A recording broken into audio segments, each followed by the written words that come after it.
நாமத்துக்கு ஸ்தோத்திரம். நாம் வாசிக்கிறோம் எபேசியர் 5:14. எபேசியர் 5:14.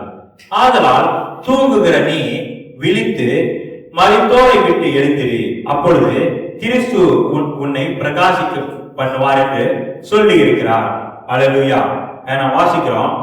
அப்போஸ்தலர் பவுல் என்ன சொல்றாரு எபேசு சபைக்கு? ஆதலால் தூங்குகிற நீ மரித்தோரை விட்டு எழுந்திரு. தூங்கிக்கிட்டு இருக்கிற நீ மரித்த நிலவரத்திலிருந்து எழுந்திரு, அப்பொழுது கிறிஸ்து உன்னை பிரகாசிக்க பண்ணுவார் என்று சொல்லி இருக்கிறாரு. கிறிஸ்து உன்னை பிரகாசிக்க பண்ணுவாரு. அந்த அப்போஸ்தலரு நம்ம சாதாரணமா சரீரத்துக்கு ஒரு என்ன தேவை? ஒரு ரெஸ்ட் தேவை. அந்த சாதாரண அந்த ரெஸ்ட் தேவைப்படும் என்ன செய்யணும்? இரவுல நம்ம தூங்குறோம். அந்த தூக்கத்தை குறிச்சு அவர் சொல்லல. அவர் அந்த தூக்கத்தை குறிச்சு சொல்லல. அநேகர் பல விதமான மயக்கத்துல தூங்கிக்கிட்டு இருக்கிறாங்க. அநேக விதமான மயக்கத்துல தூங்கிக்கிட்டு இருக்கிறாங்க. சில பேர் பண ஆசையில தூங்கிக்கிட்டு இருக்கிறாங்க, சில பேர் உலக ஆசையில தூங்கிக்கிட்டு இருக்கிறாங்க, சில பேர் மாம்ச இச்சையில தூங்கிக்கிட்டு இருக்கிறாங்க. இதெல்லாம் குறிச்சு அப்போஸ்தலர் பவுல் ரட்சிக்கப்படாத ஜனங்க, உலக ஜனங்க கிட்ட சொல்லல. யாருக்கு சொல்லி இருக்கிறாரு? சபை விசுவாசி கிட்ட சொல்லிக்கிட்டு இருக்கிறாரு. சபை விசுவாசி கிட்ட சொல்லிக்கிட்டு இருக்க என்ன சொல்றாரு? தூங்குகிற நீ நித்திரை விட்டு எழுந்திரு, தூங்குகிற நீ நித்திரை விட்டு எழுந்திரு அப்படின்னு அப்போஸ்தலர் பவுல் எபேசு சபைக்கு சொல்றாரு. எபேசியருக்கு சொல்றதை நம்ம பார்க்கிறோம். மெய்யாகவே தூங்கிட்டு இருக்கிறதான தைரியத்துக்கு ஒரு ரட்சி தேவை. ஒரு இரவுல தூங்குறோம், அந்த தூக்கத்தை பத்தி அவர் சொல்லல. ஆனால் எதை குறித்து சொல்லிக்கிட்டு இருக்கிறாரு? தூங்கிக்கிட்டு இருக்கிற நிலவரத்துல காணப்படுறாங்க. அநேகர் தூங்கிக்கிட்டு இருக்கிற நிலவரத்துல காணப்படுறாங்க. நம்ம ரட்சிக்கப்பட்டிருக்கிறோம். யார் நம்மை நடத்தி வரா? தேவன் நம்மை நடத்தி வராரு. தேவன் அவரோட வார்த்தை நம்மை நடத்திக்கிட்டு வருது. நம்ம பார்க்கிறோம். கட்டளையை விளக்கு, வேதமே வெளிச்சம். அவரோட கட்டளையும் வேதத்தின் வெளிச்சத்துல நம்ம ஜீவிக்கிறோம். அந்த வேதத்தின் வார்த்தை, கர்த்தருடைய வார்த்தை நமக்குள்ள கிரியை செய்து அதை நம்மை நடத்தி செல்கிறதா இருக்குன்னு பார்க்கலாம். சில வார்த்தைகள் நமக்கு புரியல, அந்த வார்த்தையை பரிசுத்த ஆவியானவர் நமக்கு விளக்கி சொல்றாரு. அதை கேட்டு கீழ்ப்படிஞ்சு நம்ம நடக்கிறோம். தூங்கிக்கிட்டு இருக்கிறாங்கன்னா என்ன அர்த்தம்? அவங்க இது போலப்பட்டது இப்படிப்பட்டதான தேவனோட வார்த்தையை கேட்டு அந்த வார்த்தையை உணர்ந்து அந்த வார்த்தையை அறிந்து ஜீவிக்கல. அவங்க என்ன செய்யறாங்க? உலகத்தை காணப்படுகிறதான சிற்றின்பங்கள், உலகத்தின் ஐஸ்வர்யத்தின் மயக்கம், உலக ஆசை, இச்சை, இப்படி அநேக காரியங்களை நோக்கி பார்த்து என்ன செய்யறாங்க? ஓடிக்கிட்டு இருக்கிறாங்க. இதுதான் அப்போஸ்தலர் பவுல் சொல்றாரு, நீ ரட்சிக்கப்பட்டுட்ட, ஆனால் நீ தூங்கிக்கிட்டு இருக்கிற. அந்த தூங்கிக்கிட்டு இருக்கிற நிலவரத்திலிருந்து நித்திரை விட்டு எழுப்பு, நித்திரை விட்டு எழுப்பி. ஆதலால் தூங்குகிற நீ விழித்திரு, மரித்தோரை விட்டு எழுந்திரு, அப்பொழுது கிறிஸ்து உன்னை பிரகாசிப்பார் என்று சொல்லி இருக்கிறார். இயேசு கிறிஸ்து நமக்குள்ள பிரகாசிக்கணும்னா நம்ம முதலாவது என்ன செய்யணும்? நித்திரை விட்டு எழுந்திருக்கணும். நம்ம ரட்சிக்கப்பட்டோம், கர்த்தரோட பிள்ளைகளா இருக்கிறோம். எப்படி கர்த்தரோட பிள்ளைகளா இருக்கிறோம்? கர்த்தர் நமக்கு பயப்படுகிறதான ஆவியை கூடாமல் அப்பா புத்திர சுவிகாரத்தின் ஆவியை கொடுத்திருக்கிறார். அப்பா பிதாவே என்று கூப்பிட பண்ணுகிற புத்திர சுவிகாரத்தின் ஆவியை நமக்கு தேவன் நமக்கு கொடுத்திருக்கிறாரு. அவர் அழைப்பு கொடுக்கிறாரு, எழுந்திருங்க. முதலாவது எங்க அழைப்பு கொடுக்கிறார்? ரட்சிக்கப்படுங்க, தேவனோட ராஜ்யம் சமீபமா இருக்குது, மனம் திருப்புங்க, ஞானஸ்நானம் எடுங்க, ரட்சிக்கப்படுங்கன்னு ஒரு பிரசங்கமா இருக்குது. இது இன்னொரு இரண்டாவது பிரசங்கம் எப்படிப்பட்டதா இருக்கு? சபையில உள்ள விசுவாசிகள் எப்படி இருக்கிறாங்க? செத்த நிலவரத்துல காணப்படுறாங்க. தூங்கிக்கிட்டு இருக்கிறாங்க. கர்த்தரோட வார்த்தையை நிதானித்து பார்க்கறது இல்ல, கர்த்தரோட வார்த்தையை அறிந்து கொள்றது இல்ல. ஏன் அறிந்து கொள்றது இல்ல? கர்த்தரோட வார்த்தையை சாதாரணமா நம்முடைய உலக ஞானத்தினால அறிந்து கொள்ள முடியாது. அது ஆவியினால பகுத்தறியத்தக்கதா இருக்குது. அவங்க கிட்ட ஆவி கிரியை செய்யாதபடினால அவங்களால அந்த வார்த்தையை பகுத்தறிய முடியல. ஏன் பகுத்தறிய முடியல? ஆவியானவர் அவங்களுக்குள்ள கிரியை செய்யல. பரிசுத்த ஆவியானவரே கிரியை செய்யாதபடினால கர்த்தரோட வார்த்தையை அவங்க நிதானித்து அறிய முடியல. உலகத்தில் உள்ள காரியத்தை எல்லாம் நிதானித்து அறிஞ்சிருவாங்க. இயேசு ஒரு இடத்துல சொல்றாரு, உலகத்துல இருக்கும் போது, ஐயோ மேகமூட்டமா இருக்குது, மழை வரப்போகுது அப்படின்னு சொல்றீங்க. இதெல்லாம் உங்களுக்கு தெரியுது, ஆனா கர்த்தரோட காரியங்களை குறித்து உங்களுக்கு அறிந்து கொள்ள அறிவு இல்லையான்னு கேட்கிறாரு. மேகமூட்டமா இருக்குது, மழை வரப்போகுது, இப்போ காத்து அடிக்குது பாரு, மழை வரப்போகுது அப்படின்னு உணர்றதுக்கு அறிவு இருக்குது. நம்ம ஐம்புலன்கள்னால கண்கள்னால பாக்குறோம், மந்தமா இருக்குது நிலவரம், மழை வரப்போகுதுன்னு அறிந்து கொள்றோம். காத்து அடிக்குது, பலமா அடிக்குது, மழை வரப்போகுது, கீழ்காற்று மழையை கொண்டு வரப்போகுது, மழை பெய்யும் போது அறிஞ்சிருக்கிறோம். நம்ம கண்ணுல பார்க்கிறோம், காதுல கேட்கிறோம், இதை பார்த்து நம்ம அறிஞ்சுக்கிறோம். ஆனா கர்த்தருடைய வார்த்தையை அறிந்து கொள்றதுக்கு உங்களுக்கு அறிவு இல்லை. ஏன் அறிவு இல்லை? கர்த்தருடைய வார்த்தையை அறிந்து கொள்ள ஆவியானவர் கிரியை செய்யல. எல்லாம் செத்த நிலவரத்துல காணப்படுறாங்க.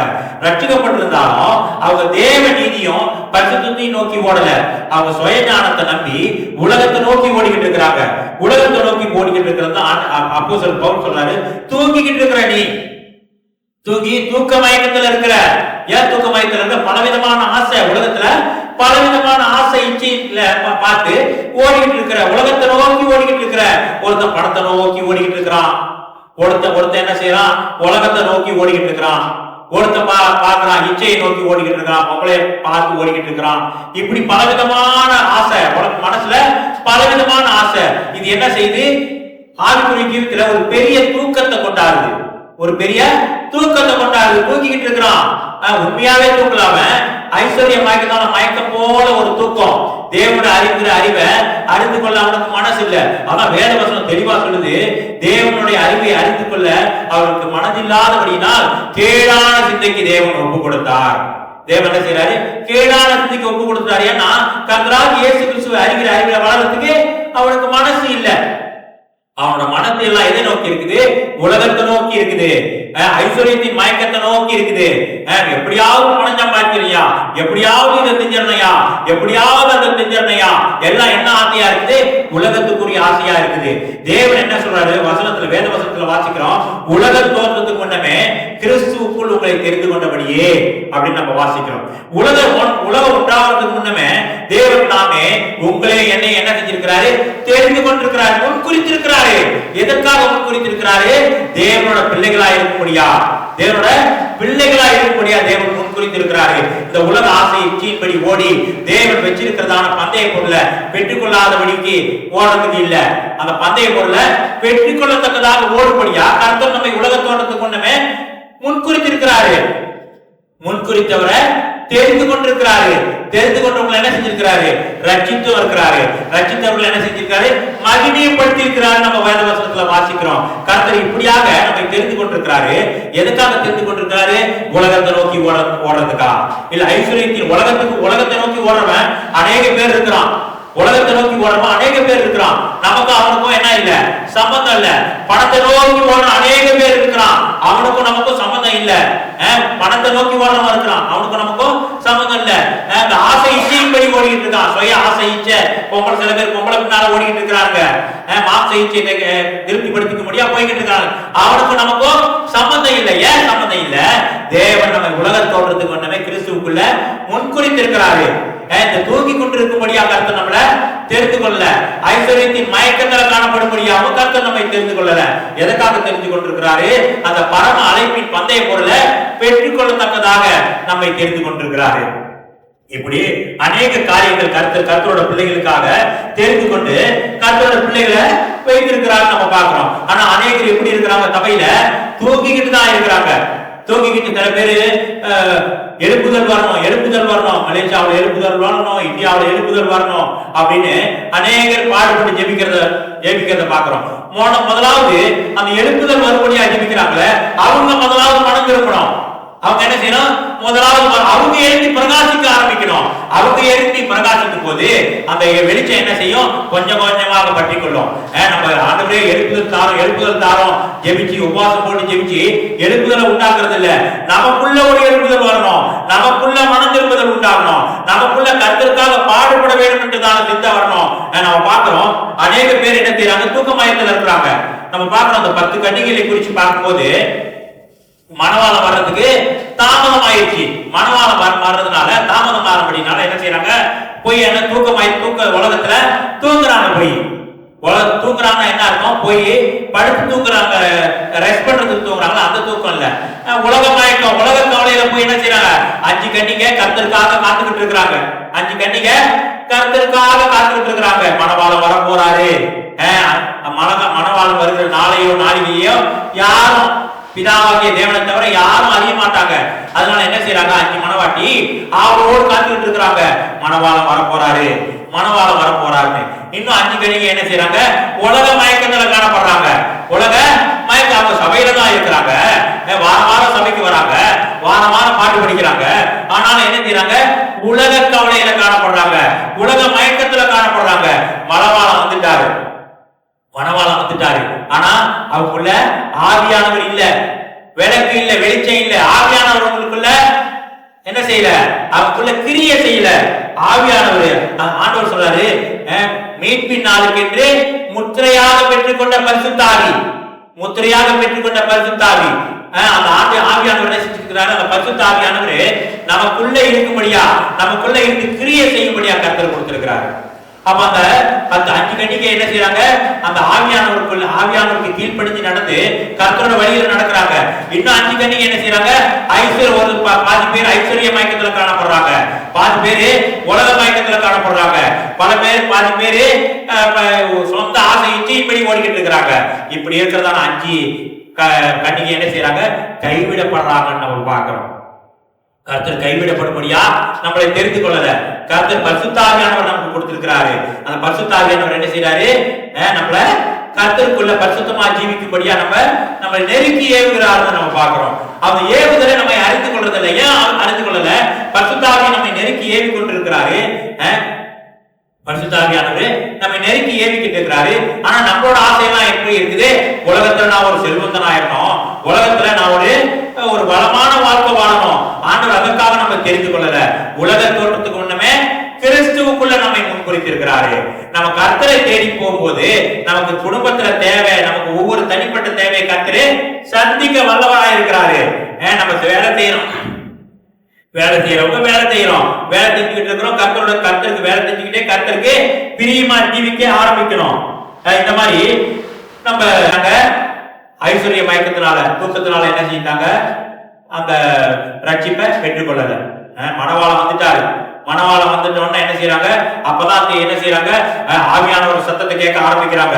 ஆவியானோட சத்தத்தை கேட்க முடியல. அவங்க என்ன செய்யறாங்க? அவங்க பழக்கம் இல்ல, ரட்சிக்கப்பட்டுட்டாங்க. ஆனா ஆவியானவரோடு இடைப்பட்டு பேசி கர்த்தரோட வழிகளை நடந்து அவங்களுக்கு பழக்கம் இல்லை. மணவாளன் வரும்போது என்ன செய்யறாங்க? அப்பதான் ஆரம்பிக்கிறாங்க. ஐயோ, சில பேர் சொல்லுவாங்கல்ல, பிளேன்ல போய்கிட்டு இருக்கிறோம், பிளேன்ல போடும்போது சீட் பெல்ட் போடுனா போட மாட்டாங்க. ஐயோ, பிளேன் என்ன செய்யுது? பிளேன் ஆடுது, இந்த பக்கம் அந்த பக்கம் ஆடுற நேரத்துல என்ன செய்வாங்க? அப்பதான் பட்டு சீட் பெல்ட் போட ஆரம்பிப்பாங்க. சீட் பெல்ட் ஏன்? ஆபத்து வரப்போகுது. அப்ப அதே மாதிரி இந்த 5 கன்னிகை என்ன செய்யறாங்க? ஆபத்து வரப்போதியா? ஆபத்து வரப்போதில்ல, வந்துருச்சு ஆபத்து. இப்பதான் என்ன செய்யறாங்க? அந்த ஆவியானவரோட சத்தத்தை கேட்க ஆரம்பிக்கிறாங்க. அப்ப மணவாளன் என்ன செஞ்சாரு? வந்துட்டு போயிட்டாரு. இதே மாதிரி அநேகர் தூக்க மயக்கத்துல இருக்கிறாங்க, சபையில இருக்கிறாங்க. ஆனா தூக்க மயக்கம், ஐஸ்வர்யத்தின் மயக்கம், இப்படி பல விதமான மயக்கத்துல காணப்படுகிறதுனால அவங்க கர்த்தருக்கு பிரியமா ஜீவிக்க முடியல. நம்ம வாசிக்கிறோம் தீமோத்தேயு 6:10. தீமோத்தேயு 6:10.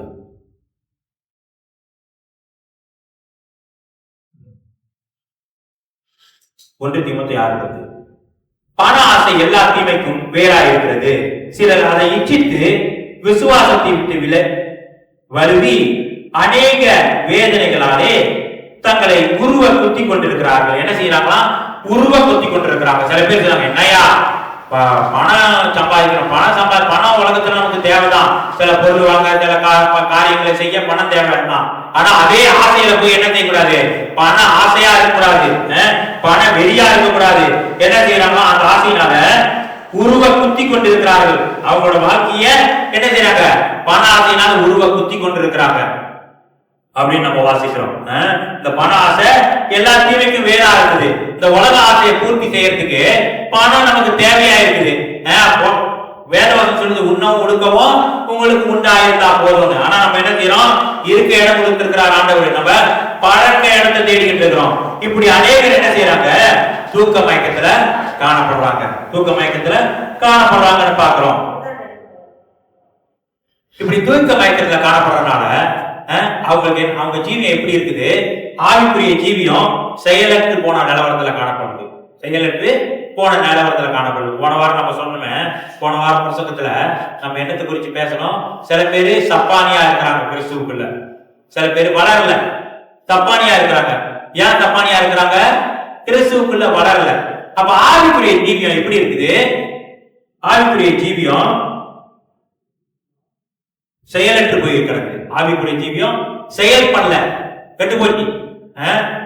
ஆவிக்குரிய ஜீவியம் செயல்படல, கெட்டு போச்சு. இப்படி இருக்குது. ஏன் செயலற்று போய் கிடக்குது? அவங்க பார்க்கிறதெல்லாம் மாம்சத்தின் சிந்தை, மாம்சத்தின் எண்ணம், மாம்சத்துலதான் எல்லா காரியத்தையும் செய்வாங்க. சொந்த ஆசை நினைச்சா இது செய்யணுமா செய்வாங்க.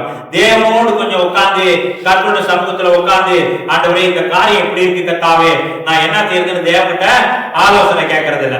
என்ன செய்யறது? எடுத்த உடனே அவங்க சொந்தமா சிந்திச்சு, எனக்கு கர்த்தர் ஞானத்தை கொடுத்திருக்கிறாரு, என் சொந்த ஞானத்துல நான் செயல்படுவேன், எனக்கு ஞானம் இருக்குன்னு சொல்லி சொந்தமா ஆசை, சொந்தமா காரியங்களை முடிவு பண்ணி செஞ்சு கடைசியில உருவ குத்தி கொண்டிருக்காங்க. வசனத்தை வாசிச்சுமே அதே மாதிரி உருவ குத்தி கொண்டிருக்கிறாங்கன்னு பாக்குறோம். அவங்களுக்கு ஏன் அந்த மாதிரி மாம்சத்திலே நடக்கிறாங்க? அவங்களுக்கு ஆவிக்குரிய ஜீவியத்துல பழக்கம் இல்லாதபடினால அவங்க அந்த ஆவிக்குரிய ஜீவியம் செயலற்று போய் கிடக்குது, ஓடாம கிடக்குது, அப்படி கெட்டு போய் கிடக்கிற நிலவரத்துல காணப்படுது. ஆவிக்குரிய ஜீவியத்துல பழக்கம் இல்ல, கெட்டு போய் கிடக்குது. அப்ப என்ன செய்யறாங்க? தூங்கிக்கிட்டு இருக்கிறாங்க. இன்னும் சபைக்கு வராங்க, எல்லா காரியத்தையும் செய்யறாங்க. ஆனா ஆவிக்குரிய காரியத்துல நாட்டம் இல்ல, ஆவிக்குரிய காரியத்தை நாட்டம் இல்ல. என்ன செய்யறாங்க? தூங்கிக்கிட்டு தான் இருக்கிறாங்க. தூங்கி இருக்கிற என்ன நடக்கும்? இன்னும் ஆவிக்குரிய ஜீவியத்துல பின்தங்கி தான் இருப்போம். இவங்க எல்லாம் ரட்சிப்பை இழந்து போயிட்டாங்க இல்ல, ரட்சிப்பை பெற்றிருக்கிறாங்க. ஆனா ரட்சிப்பை பெற்றுக்கிட்டு என்ன செய்யறாங்க? தூங்கிட்டு இருக்கிறதான நிலவரத்துல காணப்படுறாங்க. நம்ம பாக்குறோம் அநேக வேலைகள்ல இந்த தூங்கிட்டு இருக்கிறவங்க என்ன செய்வாங்க? கர்த்தரோட காரியம் என்ன அப்படின்னு கூட தெரியாது, கர்த்தரோட வார்த்தையும் மறந்துருப்பாங்க, வேத வசனமும் தெரியாது, ஜெபிக்கிறதும் இல்ல. ஏன் அப்படி இருக்கிறாங்க? அவங்க தூங்கிட்டு இருக்கிறாங்க. தூங்கிக்கிட்டு இருக்கிறதான நிலவரம் தொடர்ந்து நம்ம வாசிப்போம். ரோமர் 13:11. ரோமர் 13:11.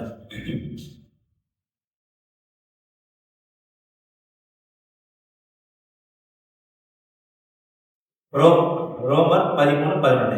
நித்திரையை விட்டு எழுந்திருக்கத்தக்க வேலையாயிற்று, நாம் காலத்தை அறிந்தவர்களாய் இப்படி நடக்க வேண்டும்.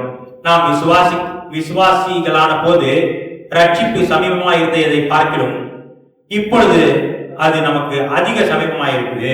நம்ம ரட்சிப்பை பெற்றுக்கொண்டோமே, அதை பார்க்கிற இன்னும் காலம் சமீபமா இருக்குது. நித்திரை விட்டு எழுந்திருக்கத்தக்க வேலையாயிற்று என்று நாம் காலத்தை அறிந்தவர்களாய் இப்படி நடக்க வேண்டும். நாம் விசுவாசிகளான போது ரட்சிப்பு சமீபமானதை பார்க்கிறோம், இப்பொழுது அது நமக்கு அதிக சமீபமா இருக்குது. நம்ம ரட்சிப்பு, கடைசி ரட்சிப்பு, நம்ம ரட்சிக்கப்பட்டமே அந்த நாட்களை விட இப்பொழுது அதிக சமீபமா இருக்குது. அதனால நம்ம ஜாக்கிரதை உள்ளவர்களா இருக்கணும்னு அப்போஸ்தலர் பவுல் என்ன சொல்றாரு? ரோமாபுரியில் உள்ள சபைக்கு சொல்றாரு. இப்படி இன்னும் தூங்கிக்கிட்டே இருந்தோம்னா என்ன செய்யணும்? என்ன செய்ய முடியாது? அந்த கர்த்தரோட வருகையில எடுத்துக்கொள்ளப்பட முடியாது. கர்த்தருக்கு பயன்படுகிறதான பாத்திரமா நம்ம காணப்பட முடியாது. இப்படி அநேகர் எப்படி இருக்கிறாங்க? இந்த ஐஸ்வர்யத்தின் மயக்கத்துல இருக்கிறாங்க. நாம ஐஸ்வர்யத்தின் மயக்கத்தை விட்டு நம்ம வெளியே வரணும். கர்த்தரோட நம்ம வேதவசனம் சொல்லுது, தரிசித்து நடவாமல் விசுவாசிச்சு நடக்க. தரிசித்து நடவாமல் விசுவாசிச்சு நடக்க. நம்ம பாக்குறோம், கண்ணுல பாக்குறோம். சில பேர் சொல்லுவாங்க, என்னையா அதே மாதிரிதான் இருக்கு உலகம் அப்படியேதான் இருக்குது. அவனுக்கு பிரச்சனை, இவனுக்கு பிரச்சனை, இங்க பிரச்சனை, அங்க பிரச்சனை, உலகம் எல்லாம் அப்படியேதான் இருக்குது. ஆனா இயேசு வர போறாரு, இயேசு காரியங்களை செய்ய போறாருன்னு சொல்லிக்கிட்டு இருக்கிறாங்க. ஆனா அவங்க எப்படி செய்யறாங்க? அவங்க மாம்ச கண்ணுல பாத்துக்கிட்டு இருக்கிறாங்க. நம்ம மாம்சத்து கண்ணுல பாத்துக்கிட்டு இருந்தா எல்லாம் தோல்வியா தான் தெரியும். நம்ம ஆவியானவர் நமக்குள்ள இருக்கிறாரு. அந்த ஆவியான தேவன் என்ன செய்யறாரு? எல்லாத்தையும் நமக்கு ஆண்டவர் சொல்லியிருக்காரு, உண்மையில் என் கண்ணை வைத்து உனக்கு ஆலோசனை சொல்லுவேன்னு சொல்லி இருக்கிறாரு. அந்த ஆலோசனை தேவன் நம் கர்த்தரோட பிள்ளைகளுக்கு, கர்த்தரோட வழிகளில் நடக்கிறவர்களுக்கு, உலகம் தோன்றதுக்கு முன்னமே கர்த்தர் முன்குறித்து வெளியெடுத்து வருகிற பிள்ளைகளுக்கு கர்த்தர் என்ன செய்யறாரு? அடிக்கடி ஆலோசனை கொடுத்து நடத்திக்கிட்டு இருக்கிறாருன்னு பாக்குறோம். நம்ம தொடர்ந்து வாசிக்கிறோம். லூக்கா 8:14 கூட ஆண்டவர் சொல்றாரு. லூக்கா 8:14, முள்ளுள்ள இடங்களில் விதைக்கப்பட்டவர்கள் வசனத்தை கேட்கிறவர்களா இருக்கிறார்கள். கேட்ட உடனே போய் பிரபஞ்சத்துக்குரிய கவலைகளினாலும் என்ன வந்துச்சு அவங்களுக்கு? உலக கவலைகளினாலும் ஐஸ்வர்யத்தின் சிற்றின்பங்களினாலும் நெருக்கப்பட்டு பலன் கொடாது இருக்கிறார்கள். என்ன செய்யறாங்க? பலன் கொடாது இருக்கிறாங்க. அவங்களும் பலன் கொடுக்கல. உலகத்துல இருக்கிறாங்க. கர்த்தரோட வார்த்தை அவங்க இதயத்துல விதைக்கப்பட்டிருக்குது. ஆனா அந்த கிரியை செய்யல. அந்த விதை அவங்களுக்குள்ள கிரியை செய்யல. ஆண்டவர் சொல்றாரு, கனி கூடாத மரம் எல்லாம் வெட்டுண்டு அக்னியில போடணும்னு சொல்லல ஆண்டவர். நல்ல கனி கூடாத மரம் எல்லாம் வெட்டுண்டு அக்னியில போடப்படும். நல்ல கனி கொடுக்காத மரம் எல்லாம் வெட்டுண்டு அக்னியில போடப்படும் அப்படின்னு சொல்லல. ஆண்டவர் என்ன சொல்றாரு, நல்ல கனி கூடாத மரம் எல்லாம் வெட்டுண்டு அக்னியில போடப்படும். நல்ல கனின்னா கனி கொடுத்துட்டு தான் இருக்காங்க. எல்லாருமே கனி கொடுக்குறாங்க. ஆனா என்ன கனியை கொடுக்குறாங்க? கெட்ட கனியை கொடுத்துட்டு இருக்காங்க. அல்ல நல்ல கனியை கொடுக்காட்டி ஆண்டவர் என்ன சொல்றாரு, வெட்டுண்டு அக்னியில போடப்படும். அநேகருக்கு நம்ம பார்க்கிறோம், தேவனை ஆராதிக்கிறாங்க, பாட்டு படிக்கிறாங்க, தேவனை ஆராதிக்கிறாங்க. எப்படி காயனோட பலி ஏற்றுக்கொள்ளப்படலையோ அதே மாதிரி நம்ம தூங்கிக்கிட்டு இருந்தா ஆவியானவர் நம்மை நடத்தல, ஆவியானவர் நம்மை வழி நடத்தல, நம்ம என்னதான் ஆராதிச்சாலும் தேவன் அது அங்கீகரிக்க மாட்டாரு. தேவன் என்ன செய்ய மாட்டாரு? அங்கீகரிக்க மாட்டாரு.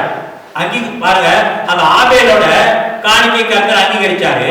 ஆனா காயனோட வழிய கர்த்தர் அங்கீகரிக்கல.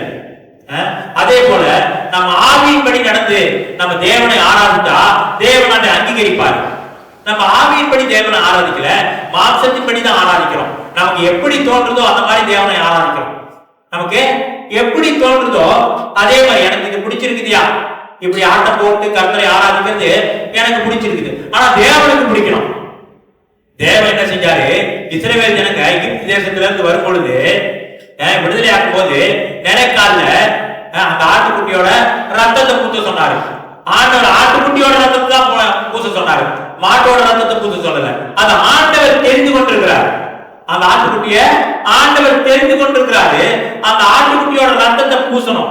அவங்க வேற நாய் ரத்தத்தையோ பூனை ரத்தத்தையோ பூசிந்தா சங்காரக்காரன் வந்து வழி விலகி போயிருப்பானா? நிச்சயமா கொண்டு போட்டு போயிருப்பான். அதே மாதிரி கர்த்தர் ஒரு நியமத்தை வைத்திருக்கிறார். தேவன் சர்வ வல்லமையுள்ள தேவனா இருக்கிறாரு. இப்படிப்பட்டதான பெரிய தேவன் அவர் எப்படிப்பட்டதான ஆராதனையை எதிர்பார்க்கிறாரு அப்படின்னு அவரு ஏற்கனவே சொல்லிட்டாரு. ஆனா நம்ம இஷ்டத்தின்படி எனக்கு இந்த ரத்தத்தை தான் பூசிக்க முடியும், எனக்கு இதுதான் கிடைச்சிருக்கு, எனக்கு இதான் வசதியா இருக்குது, இப்படி ஆராதிக்கிறது தான் எனக்கு நல்லா இருக்குது, நான் ஆவியில கர்த்தருக்கு வளைஞ்சு பிடிச்சி என்னால வளைஞ்சு பிடிச்சி ஆராதிக்க முடியல, என்னால எனக்கு என்ன பாட்டு வருதோ அது வாயில வருதோ அதை படிச்சு எப்படி நான் ஆராதிக்க போறோமோ அது நான் ஆடி பாடி கூத்தடிச்சு நான் ஆராதிச்சுக்கிறேன். அந்த மாதிரி ஆராதனையை கர்த்தர் அங்கீகரிக்க மாட்டாரு. ஏன்னா கர்த்தர் அப்படிப்பட்ட ஆராதனையை அங்கீகரிச்சிருந்தாருன்னா காயனோட வழியை கர்த்தர் அங்கீகரிச்சிருப்பாரு. காயனோட வழியை கர்த்தர் அங்கீகரிக்கல. ஆபேலோட வழியை தான் கர்த்தர் அங்கீகரிச்சாரு. கர்த்தர் அங்கீகரிக்கிறன்னா அதுக்கு ஒரு முறை இருக்குது. நமக்கு சோறு சாப்பிடணும், சோறு ஒரு மங்கள போட்டு கொடுத்தா சாப்பிடும். கொண்டாந்து சிமெண்ட்ல டைல்ஸ்ல கொட்டலாம் அள்ளி சாப்பிடுமா? சாப்பிட மாட்டோம். நாய்க்கு ஒரு வேளை நாய் கூட அப்படி போடுறது இல்லை. நாய் கூட என்ன செய்யறாங்க, அழகான பாத்திரம் வாங்கி அதுல போடுறாங்க. அழகா நாய்க்கு சாப்பாடு அழகா ஒரு பாத்திரம் வாங்கி அதுக்கு போடுறாங்க. நாய்க்குலாம் கீழே மண்ணில கொட்டுறது இல்லை, பூமியில கொட்டுறது இல்லை. அப்ப நாய்க்கு மனுஷனுக்கே அவ்வளவு மரியாதைனா அப்ப தேவை எதிர்பார்க்கிறதான ஆராதனை எப்படி இருக்குது? நம்ம தேவனுக்கு கொடுக்கறதான ஆராதனை எப்படி இருக்குது? நம்ம மனசு ஒரு நிலைக்கு வரல, தூக்கிக்கிட்டு இருக்கிறோம், உலக ஆசையில காணப்படுறோம், பண ஆசையில காணப்படுறோம், மனசு ஒரு நிலைக்கு வரல. நம்ம ஆராதனை எப்படி தேவன் ஏத்துக்குவாரா? நம்முடைய ஆராதனைய நம்ம பாடலை எப்படி பாடலாம், படிச்ச பாட்டை நம்ம படிக்கலாம். ஆனா நம்ம இறுதியும் ஒரு நிலைக்கு வரல, கர்த்தரோடு ஐக்கியப்படல, ஆவியானவர் நம்மோடு பேசுறத நம்ம தத்துவம் கேட்க முடியல. ஆனா நமக்கு மாம்சத்துல என்ன ஆசை தோணுதோ, என்ன வருதோ அதை பாடிக்கிட்டு தேவனை ஆராதிச்சு கூப்பாடு போட்டுக்கிட்டு இருந்தா தேவன் அதை அங்கீகரிப்பாரா? தேவன் அதை அங்கீகரிக்க மாட்டார். நமக்கே ஒரு மரியாதை தேவைப்படுது. சாப்பாடு போடும்போது எனக்கு பாத்திரத்துல போடு, இந்த மங்கள போடு, இந்த மங்கள எனக்கு தண்ணி வையி அப்படின்னு நமக்கு தெரிந்து கொள்றோம். ஆனா வானத்தையும் பூமியை உண்டாக்குன தேவன், சர்வ வல்லமையுள்ள தேவன், ராஜாதிராஜனும் கர்த்தாதி கர்த்தனுமா இருக்கிறாரு. அவரு விரும்பத்தக்கதான ஆராதனை நம்ம செய்யறோமா? அவரு விரும்பத்தக்கதான ஆராதனைய நம்ம செய்யறோமா? இல்ல நமக்கு பிடிச்ச மாதிரி எனக்கு எப்படி பிடிச்சிருக்கோ அதான் நான் செய்வேன் அப்படின்னா தேவன் அதை அங்கீகரிக்க முடியாது. தேவனுக்கு எது பிடிச்சிருக்கோ அதை நம்ம கொடுக்க தெரிஞ்சுக்கணும். தேவன் எதை பிடிச்சிருக்கோ அதை நம்ம எழுச்சியில ஏதாவது செய்யலாம். சந்தோஷமா ஆடி பாடி குதிச்சு நம்ம சொந்த எழுச்சியில என்ன வேணாலும் செய்யலாம். பெரிய வல்லம் வந்துருச்சியா எனக்கு, எழுச்சியில குதிச்சு என்னென்னமோ செஞ்சுட்டு பெரிய எழுச்சியில மாசத்துல குதிச்சு ஆடி பாடி பெரிய வல்லம் வந்துருச்சுன்னு நினைக்கலாம். ஆனா கிறிஸ்துவோட சுபாவம் இருக்கா நமக்கு? கிறிஸ்துவோட சுபாவம் இருக்குதா? ஆண்டவர் சொல்றாரு கனி கொடுக்கலாம், எல்லாரும் கனி கொடுக்கலாம். ஆனா ஆண்டவர் நல்ல கனி கூடாத மரம் எல்லாம் வெட்டுண்டு அக்னியில போடப்படும். கனி கொடுக்கலாம், எல்லாரும் கனி கொடுக்கலாம். ஆனா ஆண்டவர் என்ன சொல்றாரு? நல்ல கனி கூடாத மரம் எல்லாம் வெட்டுண்டு அக்னியில போடப்படும். அப்ப நம்ம நல்ல கனியை கொடுக்கணும். நல்ல காரியங்களை கர்த்தர் எதை எதிர்பார்க்கிறாரோ அதை கொடுக்கணும். கர்த்தர் எதை எதிர்பார்க்கிறாரு? அன்பு, சந்தோஷம், சமாதானம், நீடிய பொறுமை, தயவு, இச்சையடக்கம், சாந்தம், நற்குணம், விசுவாசம். இதை கர்த்தர் எதிர்பார்க்கிறாரு. இது எப்படி வரும்? ஆவியானவரோடு ஐக்கியப்படுறதுதான் வரும். நம்ம மாந்த எழுத்தியில ஆராதிச்சு தேவனை ஆராதிக்கிறோம் சொல்லி ஆராதிச்சிருந்தா மாந்த எழுத்தியில இந்த சுபாவம் வருமா? வராது. இது வராது. தேவன் ஆண்டவர் சொல்ற ஒரே ஊற்றுக்கண்ணில இருந்து இனிப்பு தித்திப்புமான ஊற்று நீர் வராது. ஒண்ணு கசப்பா வரும், இல்ல இனிப்பா வரும். கர்த்தரோடு ஐக்கியப்பட்டிருந்தா அந்த நீர் இனிப்பா இருக்கும். பிசாசோடு ஐக்கியப்பட்டிருந்தா அந்த நீர் எப்படி இருக்கும்? தித்திப்பா இருக்கும், கசப்பா இருக்கும். நம்மளே ஆராய்ச்சி பார்க்கணும். நம்ம கனி கொடுக்கிறோம், எப்படிப்பட்ட கனி கொடுக்கிறோம் அப்படின்னு ஆராய்ச்சி பார்த்தாலே நம்ம தெரிஞ்சுக்கலாம். நம்ம தேவனோடு ஐக்கியப்பட்டிருக்கிறோமா இல்ல பிசாசோடு ஐக்கியப்பட்டிருக்கிறோமா? நம்ம கனி எப்படி இருக்குது? நம்ம நல்ல கனி கொடுத்தோம்னா நம்ம தேவனோடு ஐக்கியப்பட்டிருக்கிறோம், ஆவியானவரோடு ஐக்கியப்பட்டிருக்கிறோம். நம்ம கெட்ட கனிகளை கொடுத்தோம்னா ஒருவேளை நம்ம சபைக்கு வரலாம், ஆனாலும் நம்ம யாரோட ஐக்கியப்பட்டிருக்கிறோம்? பிசாசோடு ஐக்கியப்பட்டிருக்கிறோம். பிசாசு திருடவும் கொல்லவும் வரான் பிசாசு. தேவன் நித்திய ஜீவனை கொடுக்க வராரு, சமாதானத்தை தர. ஆண்டவர் சொல்றாரு என்னுடைய சமாதானம் உலகம் கொடுக்கிற வண்ணமா இல்ல, என்னுடைய சமாதானத்தை உங்களுக்கு விட்டு போகிறேன்னு சொல்லி இருக்கிறாரு. அவரோட சமாதானத்தை கர்த்தர் கொடுக்கிறாரு. இப்படிப்பட்டதான தேவன் நம் பரிசுத்தமும் உண்மையுமா ஜீவிக்கணும்னு விரும்புறாரு.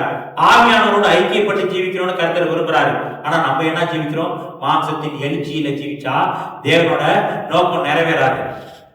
தேவனோட நோக்கம் நிறைவேற வேணும்னா, தேவன் நம்ம ஒரு பாத்திரமா பயன்படுத்தணும்னா, கர்த்தர் நம்ம தெரிந்து கொண்டிருக்கிறாரு.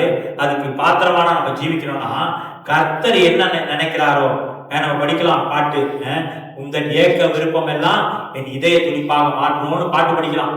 உடைய ஏக்க விருப்பம் எல்லாம் என் இதய துடிப்பாக மாற்றணும்னு பாட்டு வேணா படிச்சிடலாம். ஆனா அந்த ஏக்க விருப்பம் எல்லாம் நம்முடைய இதய துடிப்பாக மாற்றணும்னா நம்ம ஆவியானவரோடு ஐக்கியப்படணும். ஆவியானவர் நமக்குள்ள கிரியை செய்யணும், ஆவியானவர் நம்ம பலப்படுத்தணும்.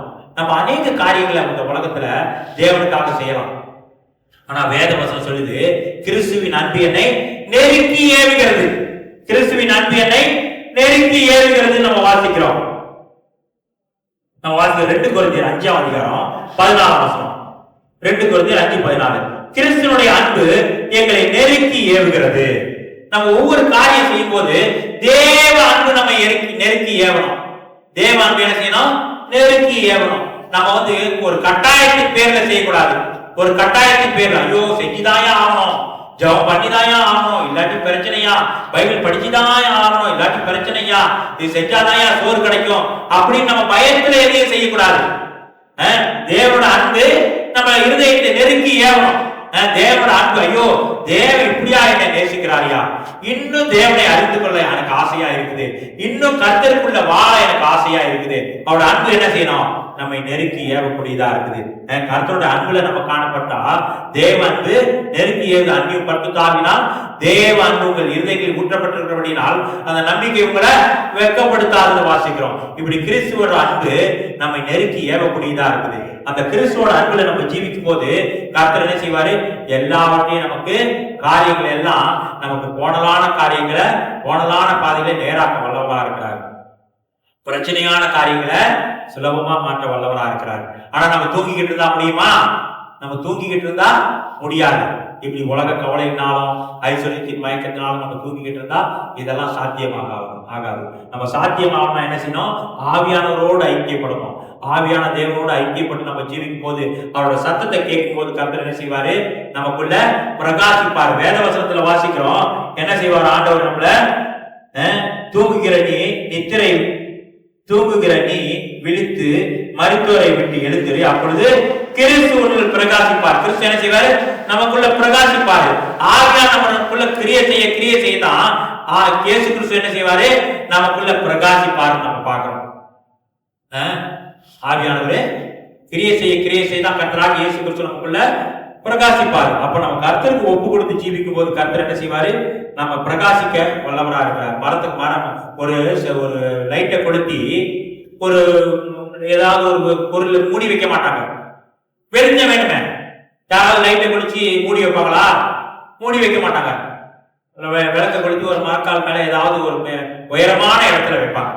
விளக்கு எரிஞ்சிச்சுன்னா என்ன செய்வாங்க? விளக்கு கெடுத்து ஒரு உயரமான இடத்துல வைப்பாங்க. அந்த விளக்கு என்ன செய்யும்? எல்லா இடத்துக்கும் வெளிச்சம் கொடுக்கக்கூடியதா இருக்கு. அதே போல நம்ம விளக்கு கிறிஸ்து இயேசுக்குள்ள பிரகாசிச்சுக்கிட்டு இருந்தா கர்த்தர் தூக்கி மேல வைப்பாரு. ஆனா ஏன் மேல வைக்கல? பிரகாசம் இல்ல. எந்த விளக்கு பிரகாசமா எரியுதோ அந்த விளக்கு கர்த்தர் மேல வைப்பார், எல்லாத்துக்கும் வெளிச்சம் கொடுக்கும்படியா. ஆனா கர்த்தர் மேல தூக்கி வைக்கலன்னா என்ன அர்த்தம்? நம்ம பிரகாசிக்கல. அப்ப நம்ம முதலாவது பிரகாசிக்கணும்னா என்ன செய்யணும்? ஆவியானோட சத்தத்தை கேட்க ஆரம்பிக்கணும். ஆவியானோட ஆலோசனைப்படி நடக்கணும். அப்ப இயேசு கிறிஸ்து என்ன செய்வாரு? நம்ம பிரகாசிக்கப்படுவாரு. பிரகாசிச்சா என்ன நடக்கும்? நம்மளை தூக்கி ஆண்டவர் உயரத்துல வைப்பாரு. ஏன் உயரத்துல வைக்கிறாரு? பணக்காரனா இருக்கும்படியா வைக்கிறது இல்ல. பிரகாசிக்கும் போது அநேகருக்கு ஒரு ஆசீர்வாதத்தின் வாய்க்காலா காணப்படும். அந்த பிரகாசத்தை நோக்கி என்ன செய்வாங்க? அநேகர் கிறிஸ்துவின் பக்கத்துல வருவாங்க, நம்ம பக்கத்துல வர மாட்டாங்க. நம்மை பார்த்து அந்த பிரகாசத்தை பார்த்து இயேசு கிறிஸ்துவின் பக்கத்துல வருவாங்க. இப்படியா கர்த்தர் நம்மோடு பேசி இருக்கிறாரு. இந்த வார்த்தையை நம்ம காதான கேட்டோம், இதன்படி நடக்க கர்த்தருக்கு தான் ஒப்புக்கொள்ளும். கர்த்தருக்கு சோத்திரம். கர்த்தருக்கு நம்மோடு பேசின வார்த்தைக்காக சோத்திரம் பண்ணுவோம்.